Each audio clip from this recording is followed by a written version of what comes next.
Hey everyone, welcome back to my channel. I'm here today with a making podcast showing you all the things that I have been working on and finished this past month.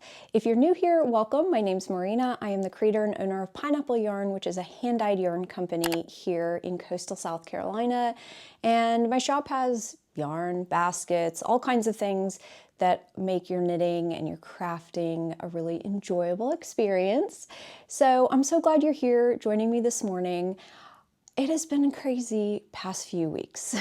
Usually I've been trying to get on more than a month, more than every month, but it has been maybe 3 or 4 weeks since the last time I recorded.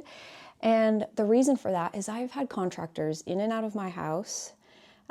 We had in the kids' bathroom, we had not a flood, it was a slow leak, and it caused a lot of water damage. And I can't even blame it on my kids. Like, they really weren't the ones who did it. It was honestly faulty construction, which is really disappointing. So, anyway. We have a great contractor. He's been in and out of the house the past few weeks, but with that comes a lot of noise and a lot of disruption. So I am back, and I had a morning where he was not going to be here straight away, which is great because it gave me a chance to pop on here and hopefully talk about all the things I have been working on. So I've mostly been working on knitting and weaving this month and enjoying every minute of it. I have my morning coffee. This is in my most favorite mug from Rachel. I'll post it below, but I recently stocked these in my shop, and I think I have 2 mugs left. And she's just a wonderful maker. And to those of you who purchased a mug, thank you so much. And I hope you're enjoying yours as much as I enjoy mine. I'm wearing my forager sweater today, which I've talked about in past episodes. And I love this pattern a lot. So I knit this almost a pattern, but I left out all of the cables because I knit this on our new base, Neon Confetti DK. You can see it has all of this tweed, but the tweed is neon, so it's so pretty and bright. And this is the color Nectar Glow. I love the sweater, and I was sitting outside this morning working on a sock, and the sunrise was the same color as this sweater, and I was very excited. So let's go on to what I have finished this month. I've only finished 1 pair of socks, believe it or not, and these are just so beautiful. This is a beautiful yarn, a sock set dyed by Molly of a Homespun House, and I believe it was the January Patreon colorway. Isn't this beautiful? It looks a lot more variegated on camera than it is in real life. It's this beautiful kind of a subtle purple, it's just very, very pretty. It's almost a watercolory color, lots of like speckles and nuances. It's very pretty. And then the mini that came with the set is this beautiful tonal blue. And these are hybrid socks, so I know I have mentioned that in the past, but what I do is I knit a sock tube, or I crank a sock tube on my Erlbacher Gearhart Speedster, and that is 60 stitches around. And then this was a 50-gram main skein, so I used all 50 grams to construct the sock tube, and then I split them apart with my needles. And I have been recording a tutorial of how to do this, and I have 1 video left to record, which is how to split in for heels. And that's it. I mean, the way I do it, the heels are the final step. So eventually I'll get that to you. But it's very simple. It's the way I love knitting socks. And yeah, so these are going to be for me. I haven't been wearing socks lately because it's been pretty warm. It hasn't been really, really warm here, but it's been warm enough where I really don't want to wear socks. So these will probably go in my sock stash, and they will be so fun to wear when the colder weather comes, I guess later this year. I love Molly's base. I think this is maybe, I can't remember what base she calls this. It's a superwash merino nylon, but her base is just really nice. So if you have the chance to knit with her yarn, I definitely recommend it. It's really beautiful. So a couple of stats on this. Like I said, this is 60 stitches around. I cut in for the heel, so it's an afterthought heel. And I just decrease every other round until I get to 16 stitches left on each needle. And it's the same for the toe. It's a short row toe. It's the same, or I shouldn't say it's a short row. It just has decreases on either end every other round until I get to 16 stitches on each needle. And then the cuff is a knit 2 purl 2 cuff for 15 rounds. And then I do Jeny's surprisingly stretchy bind off. It always works great. So those are the socks I finished this month. And then the other thing I finished, which was a long time coming, this project has been years in the making, which is crazy. I finished weaving my advent calendar from 2019. I think this is the Pineapple Yarn 2019 advent calendar. And I had little tiny balls of yarn left from all the different projects I had made from this advent calendar. And for those of you who have knit or crafted from advent calendars before, you will know, gosh, I mean, 24 mini skeins, they just go on and on. I mean, really, it's a lot of yarn. So you can do multiple projects or even one large project. But I had several little balls of yarn left, and I had warped up my rigid heddle loom, which is a Glimakra Emilia, and I had warped it up in it might have been 2022 I warped it up, and then, so 3 years ago, and then I folded my loom up and I put it in storage. And I recently just got it back out, and the warp was fine and started weaving on it. So isn't that crazy though? It was so long ago. But what I did is the balls of yarn were very small. I want to say just a couple of grams a piece. And I had them all labeled according to what day they were. And so this is almost all 24 days. It is just maybe like 1 or 2 strands of yarn per day. So it really is a narrow finish size. But my whole, I guess, purpose of doing this is because I wanted it for the fabric. And my plan is to, what I'd like to do is reinforce this. So do some kind of like fusible interfacing and sew these into bags. I thought that would be really, really cool. So that's my tentative plan with this. But I'll go ahead and show you. This is so long. What I did is I used I can't even remember what dent of heddle I used. I'll look it up and I'll post it below. But this is a fingering weight yarn. So it's just a balanced weave. I used an undyed superwash merino nylon for the weft. And so you get this like kind of watercolory effect, and you can really see the colors in the warp. So it's just really beautiful. And this is where I started. You can tell, one of my yarns.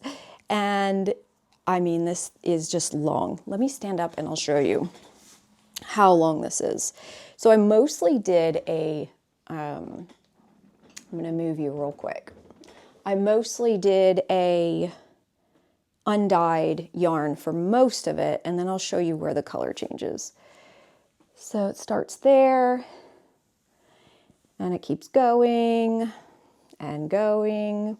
And I actually I let my kids do some weaving too, which was really fun. And then you can see a color change there. And this was, I kind of just got tired of undyed yarn, to be honest. So I went into my stash and I found this little ball. It was a leftover of a single ply yarn from Madelinetosh way back in the day. And it was, what was it called? It's called something like a, oh gosh, squash lasagna. It's a really unusual name. If I remember, I will post it in the notes or down below. But it is a yellow, kind of a golden yellow color. And you can see that color change. And the texture, I wish you could see it in real life because the texture with this single ply yarn is amazing. I love the texture change. So I did that and I'm still going. And then at the very end, I had run out.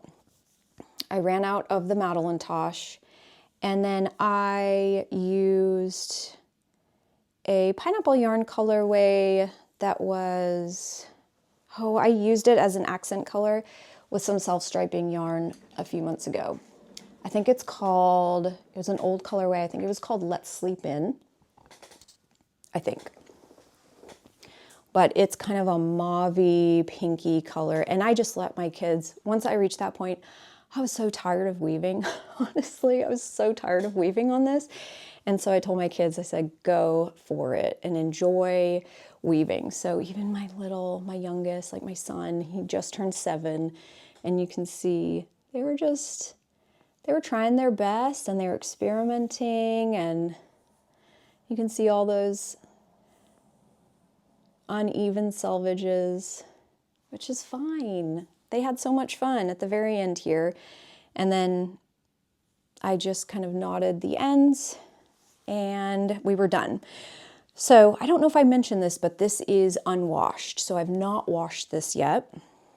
And I'm really excited to see the difference between this single ply yarn, which is, I don't know if it's a superwash or not.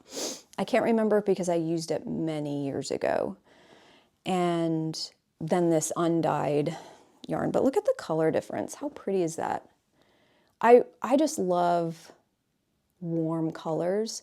And so this is just, I love it so much. It's so pretty. So I would love if you do any kind of, you don't have to do anything with hand woven fabric, but if you have any good ideas about things to make with this very long piece of fabric, I would love if you would let me know your ideas, your thoughts, because I had just thought, well, I'm going to wash this, full it, and then split it up and make and sew bags with it because I think it would be so fun. And I don't really need any kind of table runners. This would be a beautiful table runner, a little accent for a shelf, but I just don't really need anything like that right now. So let me know, what do you think I should make with this?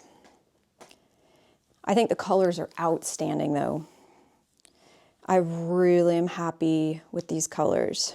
So I'm really happy that it's done. You know, warping on a rigid heddle loom is so much faster than warping on a table loom or a floor loom, but the weaving takes a long time, and I think it's kind of laborious, but it's great, and it's the finished project is just so pretty. So that is what I was working on for a long time, and happy to have it finished. But of course, I did start a few more projects. So the first one is this sock. I picked up this sock tube that I had cranked a while back, and it is so fun. I love this sock tube so much, this colorway. This is by Kirby Werby Yarns, she's just fabulous. I really like her. She's also from South Carolina. And look at these stripes. How fun is this? So I'm going to get really close in here because you can hopefully see the variation in the minty green.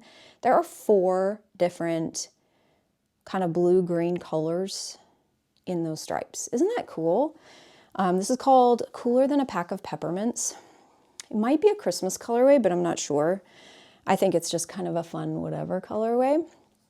And I grabbed a little leftover ball of my recent monthly colorway. This is February 2025.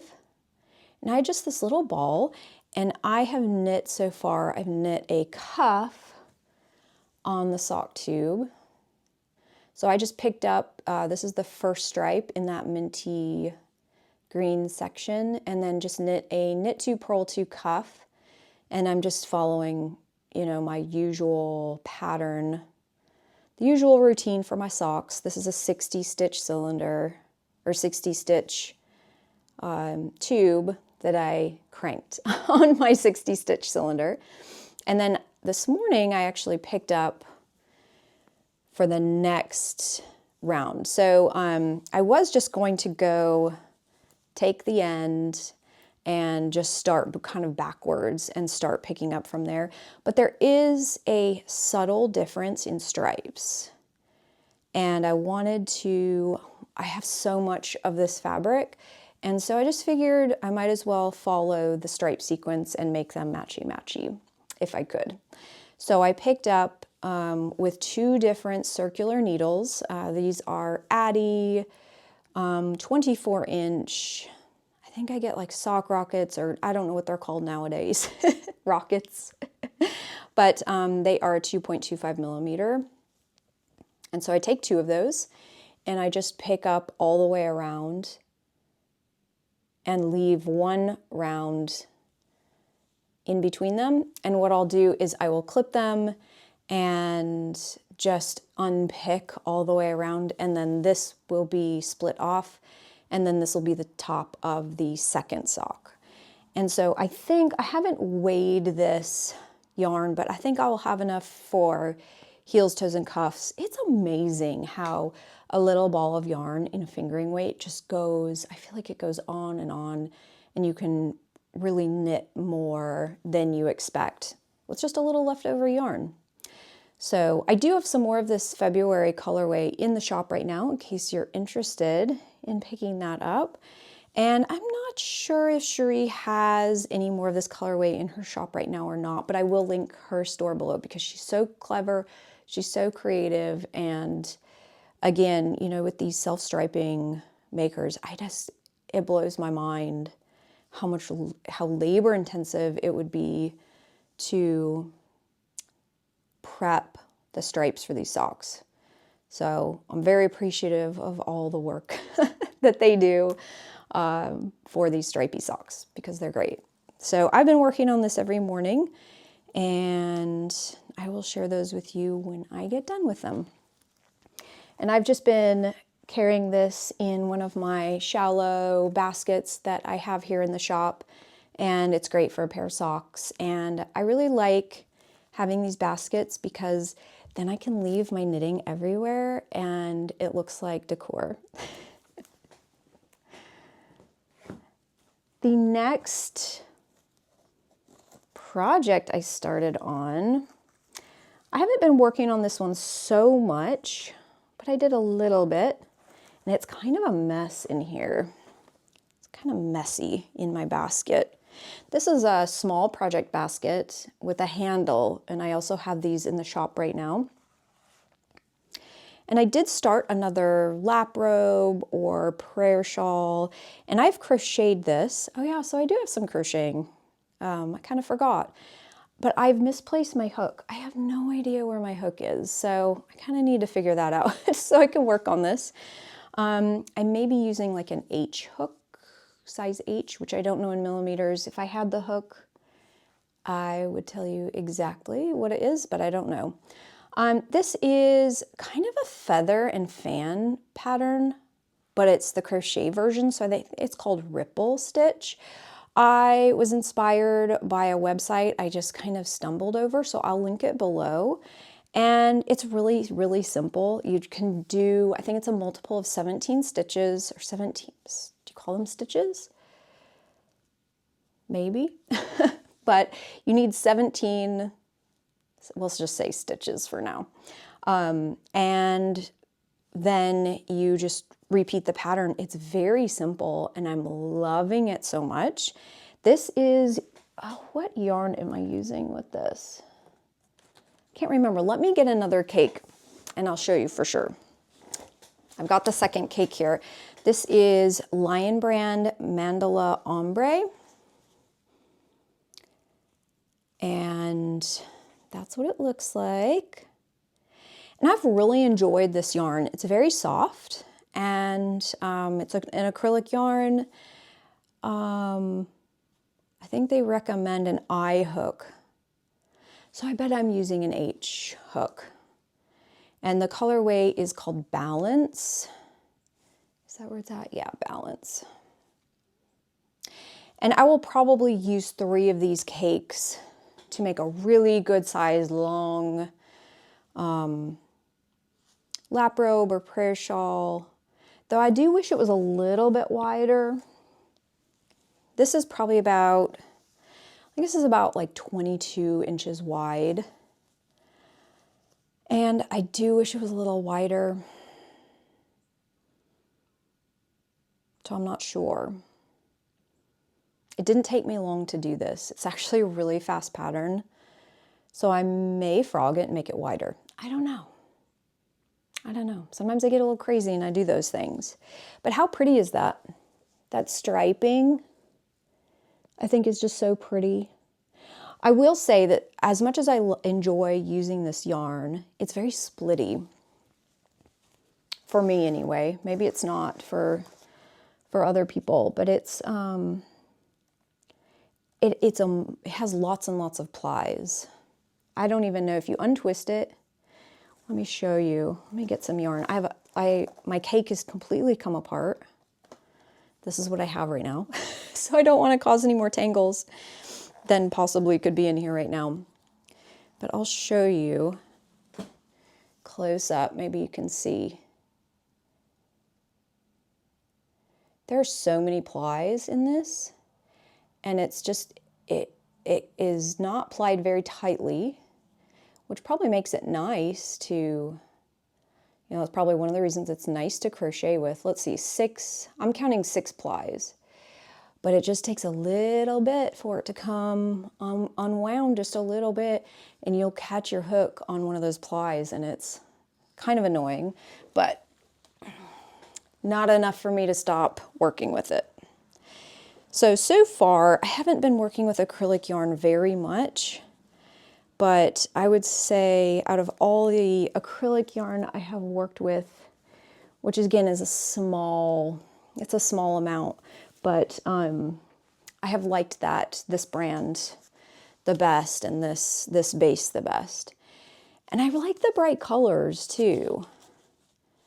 Sometimes it's hard to find bright colors in yarn, but it just makes me happy. And I figure if someone's going through a hard time, and if they're ill in some way, they just need some kind of emotional support or physical support, I feel like bright colors cheer everyone up. So that's what I'm sticking with.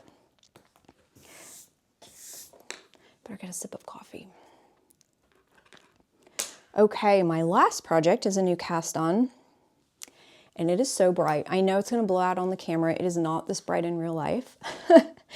This is my colorway, the pineapple yarn colorway Lemon. And Lemon is not this bright, but I know it's going to show up very bright on camera.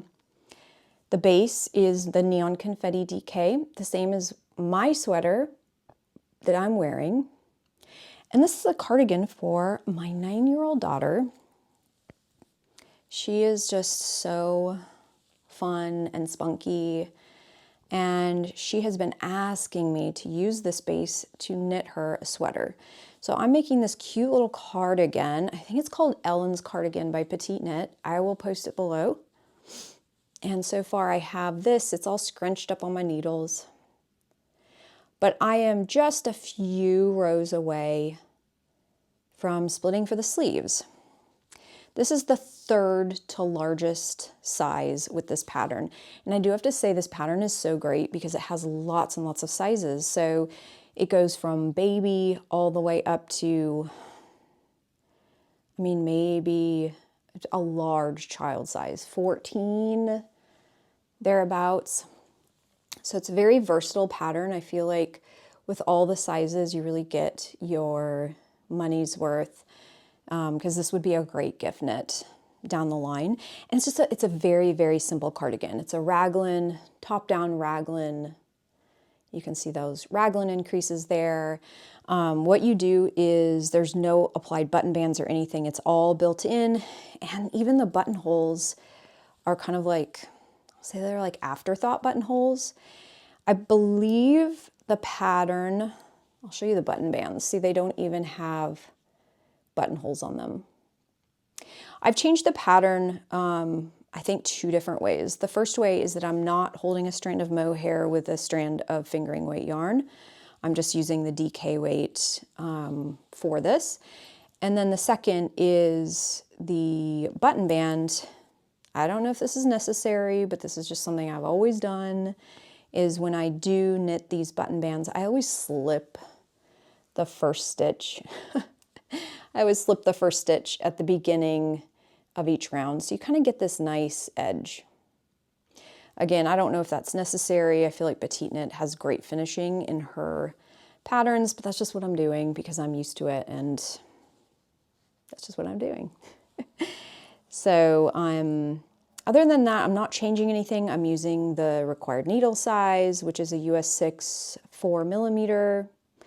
I did cast on with a US 4 needle instead of a US 3 because I didn't want to dig through my needles and look for a smaller size. I just wanted to use my Addy interchangeable needles. I was a little lazy about it.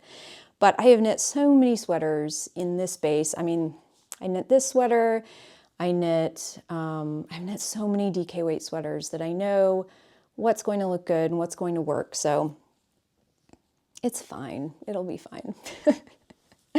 So anyway, yes, I am very close to splitting for sleeves. And this is not a steeked cardigan, so you are going to have to purl every other row, which is, you know, every night I just pick it up, I knit a few rows, and it's fine. Purling isn't my favorite, but is it anyone's favorite? I mean, it's kind of the price you pay if you want a cardigan, unless it's steeked, right? So this is really fun, and I thought it would be cute to do some, like, I don't know, I would really like to do some fun buttons on this, and I'm thinking like some really cute, like, heart-shaped pink buttons would be so cute. So we'll see when I get there. I'm not in a huge rush for this. I'm sure by the time I get this done, it will be so warm here and she won't want to wear a cardigan anyway. So she'll have to wear it in the fall. I feel like that is the way things go sometimes. But other than that, let me think, big news. I did make a big purchase, which I will talk about more extensively in a different video, but I'm going to insert a photo here. I purchased a floor loom. I know it's completely crazy and maybe unexpected, but I have been wanting a floor loom for years and decided to take the leap and purchase one. And like I said, I'll do a whole video about it and my thought process and why I purchased it, but it is a shacked baby wolf loom. It is just a basic 4-shaft loom, and I am going to weave dish towels on it. That's what I want to do. Is I love weaving dish towels, and I'm so excited to get it started. I purchased it from the Yarn Barn in Kansas. They have been amazing. They actually had it in stock, and so I got it very, very quickly. Usually floor looms you have to order, and it takes, you know, several weeks to receive. Not only did they have this in stock, they shipped it the same day I ordered it, and the baby wolf looms are mostly assembled. They're fully assembled. There's a few things you need to attach here and there, but it was crazy. It's like instant gratification, which is unusual for something this large. But the only thing that is unfortunate is that it was slightly damaged when I received it. So if you see in that picture, the cool thing about baby wolf looms is that they can fold up. They're a very small floor loom, and this is one of the reasons that I purchased it. They fold up, and so in this photo, you will see it right after I took it out of the box, and you will see the treadles, which are the petals on the bottom, and you will see some that are a little crooked. I didn't really even know anything was wrong until I started unfolding it and really looking at it. But the bar that connects all the treadles is bent, and one of the brackets was broken. So I contacted customer service with Yarn Barn, and they have been so helpful and so amazing. And so what I'm waiting for now, I need a replacement of that bar and the bracket, and one of the treadles is possibly damaged as well. So I have no idea what happened, even though the packaging was great. It was packaged really well. The delivery service that brought it was great. Something happened to it. So as soon as I get those replacement pieces from Shacked, they should be shipping them. They should have shipped them. I'm still waiting to receive them, but it should be a really quick replacement, and then I will be on my way to all the dish towels I could ever want to weave. I used to weave dish towels on my rigid heddle loom, and I've been through 3 rigid heddle looms, and I think I started in 2020. That's when I purchased my first rigid heddle loom.